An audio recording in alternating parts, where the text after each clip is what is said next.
People always tease me for being a bit alarmist or always predicting a pessimistic outcome. I'm a bit bearish by nature. This is something I know about myself. So today, let's have a bit of a palate cleanser, and I'm going to try to be optimistic. Well, I'll try my best. We might end up more unsure than optimistic. This video is really inspired by the CEO of Audemars Piguet, Ilaria Resta, finally announcing her senior management team. There's a fabulous Watch Pro article about it. I highly recommend reading it if this is something that interests you. But the highest levels of AP's leadership is very notably not from the watch world. Resta herself is from Procter & Gamble, so household and personal care products. Their new chief marketing officer is from Nike, with a brief stint at North Face.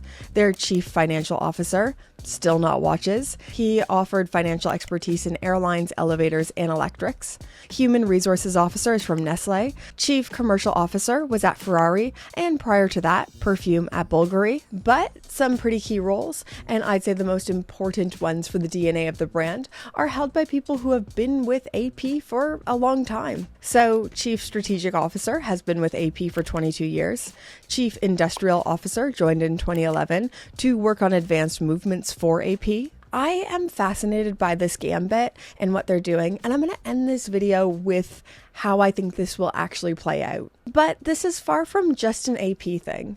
Over these last few years, we have seen one of the biggest industry shakeups, maybe one of the largest in the history of watches. There have been some huge, meaningful changes in the people who are leading some of the biggest luxury watch brands in the world. In these past couple of years, we've seen Frédéric Arnault, the former CEO of Tag Heuer, become the CEO of LVMH Watches. Julien Tourneur named the new CEO. Julien Tourneur was then moved to Hublot. Antoine Pin is now the CEO of Tag Heuer. That was within like 6 months. Zenith CEO then became Benoit Declercq, taking over from Julien Tourneur. That's all to say, LVMH has had a CEO love triangle. It's been like just a little dance. Bremont names Davide Chirato new CEO as the English brothers step back. January 1st, 2025, Laurent Pervez was appointed the CEO of Vacheron Constantin, succeeding Louis Furla, who became the CEO of Cartier. Jerome Lambert became CEO of Jaeger-LeCoultre again. Catherine Régnier, who was the former CEO of JLC, became the new CEO of Van Cleef & Arpels. Breguet switches it up to Gregory Kissling. New Longines CEO, Patrick Owen, a long-term Swatch executive. And obviously, and finally, Audemars Piguet appointing Ilaria Resta. So I am not being hyperbolic when I say we are in the middle of one of the biggest shakeups in vision and leadership in the watch industry. And I think this is going to lead to one of the most interesting times for the industry. When you become the CEO of a storied legacy household name watch brand, there's really two ways you can play this.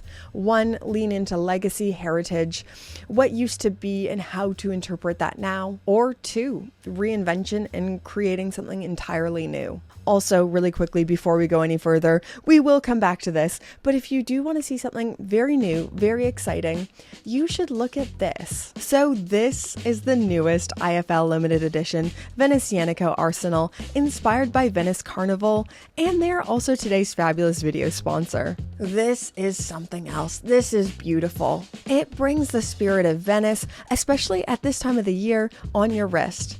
Every February, the Carnival of Venice happens. People dress up in celebration costumes and masks. Dating back to 1162, Carnival became a place where people donned elaborate masks, hiding their identities and social class. Aristocrats danced with commoners, and everyone was free to be whoever they wanted to be. I've actually always wanted to go to this. I need to make it happen. I always say I'm going to do things, and then I never actually do it. But now, I can go and I'll have the perfect watch to wear. Set against the Venezianico Arsenal, this has a 40mm case diameter in stainless steel with a thickness of 9.95 millimeters. Really, really elegant sizing. 50 meters of water resistance, integrated bracelet, and powered by the Miyota 9039 automatic movement. A genuinely beautiful watch, and of course the dial, hand-painted by the artists over at IFL. Vibrant, colorful, beautifully done. As always. These are very limited, only 200 pieces worldwide, available January 12th, 2026. If you want to lock one of these down, go click the link that is in my description. It will take you over to the IFL website, or even if you just want to look at what else they have on tap. This is awesome, and thank you so much to IFL for sponsoring this video. So I've been thinking about these two strategies a lot. One, leaning into legacy, just keep doing what we've been doing, but maybe to modern, build specification, and two, reinvention. And I think AP is the only brand showing their hand and truly wanting to do something different. This is a shakeup like I've never seen before. Maybe Georges Kern going from craft foods over to watches, but still that wasn't at a CEO capacity. The rest of the CEO moves have been relatively safe, known transitions of power to other execs already in the same conglomerate, and it's been a lot of the same playbooks. Now, I'm slow to judge a brand or leader this early on, especially in the world of watches.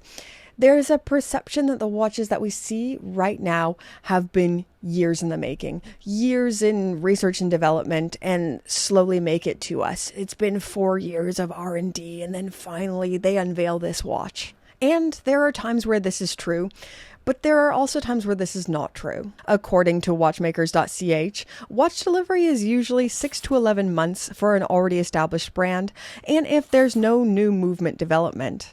I also personally know this to be true from talking to brand executives and designers. Some things, years in the making, other things, kind of quick and easy. But I'm still slow to judge new leadership because executing a new vision, laying out the roadmap, getting to a specific place takes time. This isn't something you can judge off of one novelty season.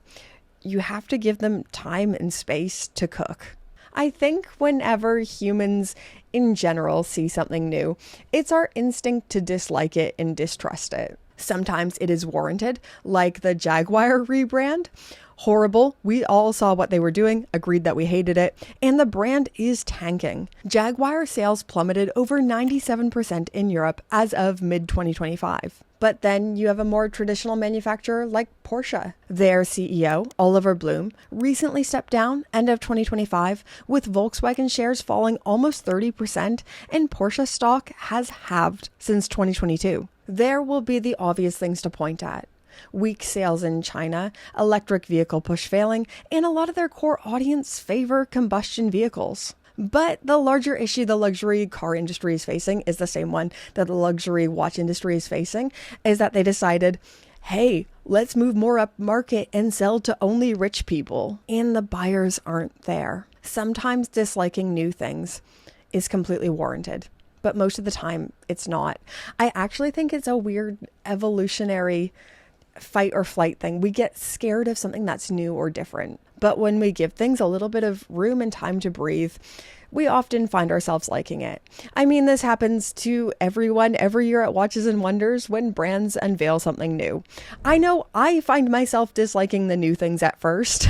This is what happened to me with the Rolex Land Dweller, the flat lacquer dial Oyster Perpetuals. I think this is what's going to happen with the new Omega Planet Oceans, the AP Code 1159, Patek Philippe, and the Cubitus. We are in the middle of this happening with the Bremont rebrand. People are slowly softening.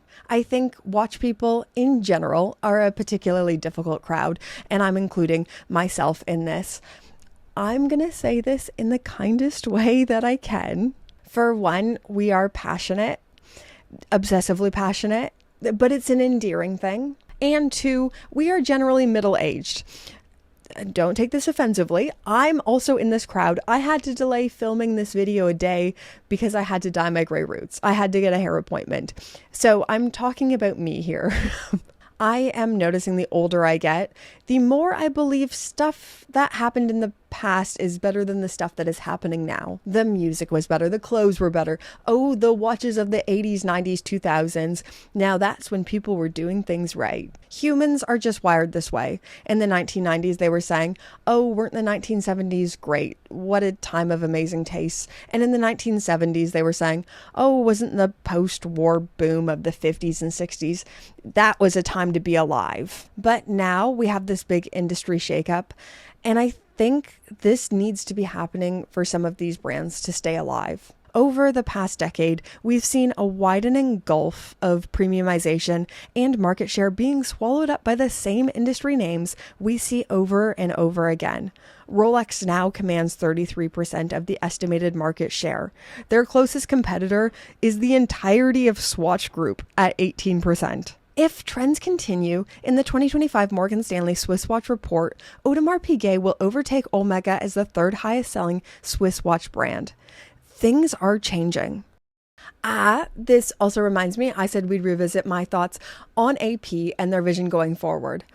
This is a gambit I am fascinated by, and they're playing a completely different strategy than the rest of Switzerland, and I think it's going to work. This won't make me many friends. I know I'm going to get flamed in the comment section, but before your fingers get furiously typing, just hear me out here. I think most people will say this isn't a team that is focused on product or heritage or understands the ins and outs of this specific industry, and watches is a very specific industry. Ilaria has laid out what she's looking for, and she's looking for freshness, diversity in views, and she's wanting to lean into customer experience and storytelling in marketing. And I think this is what AP needs. I think this is what a lot of Switzerland needs. The watch brands that we love, and we, I mean the watch geeks, those of us who are far too invested in this thing, those brands are in decline. Omega is declining, Zenith is struggling, JLC, Vacheron Tudor, they're all in the red. The brands in the green are the ones who are investing strongly into their marketing and appealing to people outside of our niche.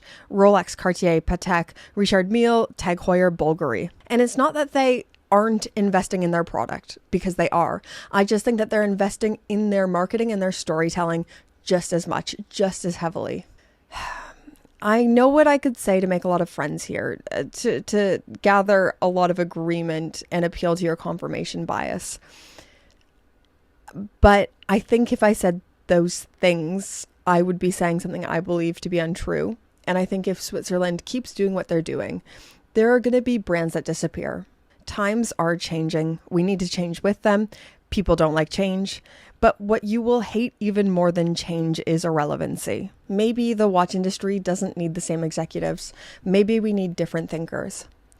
And I think the AP model has put the right people in the right places. I think they've added newness and freshness in the areas where we need an injection of something else.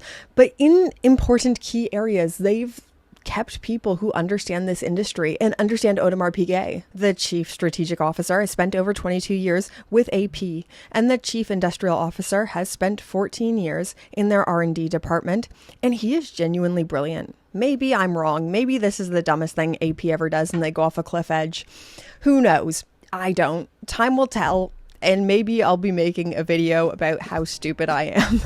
But if I was to put my money on it, I believe in the future AP is investing into. I'm dreading the comment section, but let me know all your thoughts in those comments down below. What do you think of this move? What do you think about the general switch-ups we've been seeing? Comment all your thoughts. I love reading them. Thank you so much to you for your viewership. Thank you so much to IFL for sponsoring this video. And now, thank you to the Pope tier patrons. Oh yeah, the highest tier patrons get their names on the screen. Hey, do you guys remember when I said I was going to try to make a positive video? Why am I so negative? It just like runs within me. At one point in here, I said, if Switzerland keeps playing it like they have been, there are going to be brands that disappear. That is not a neutral thing to say. That is not an optimistic thing to say. I guess I was being optimistic towards AP. I mean, we'll see what happens. I think I'm going to get a lot of pushback here. I'm really looking forward to it. I love conversations like this. But what I love even more than conversations is you guys, as the names on the screen. Thank you so much for supporting my weird little channel. Thank you to all tiers of patrons. I'm so glad you guys enjoy the work we do here, but thank you to the highest tier, the tier that is on the screen right now, the Pope tier patrons. This work isn't possible. It's not well, it is possible, but it's not financially viable without your support. So thank you so much. I hope you keep enjoying the work we do here. Even if you don't, I hope you keep enjoying watches forever. They're fabulous. You're fabulous. We'll see you next time.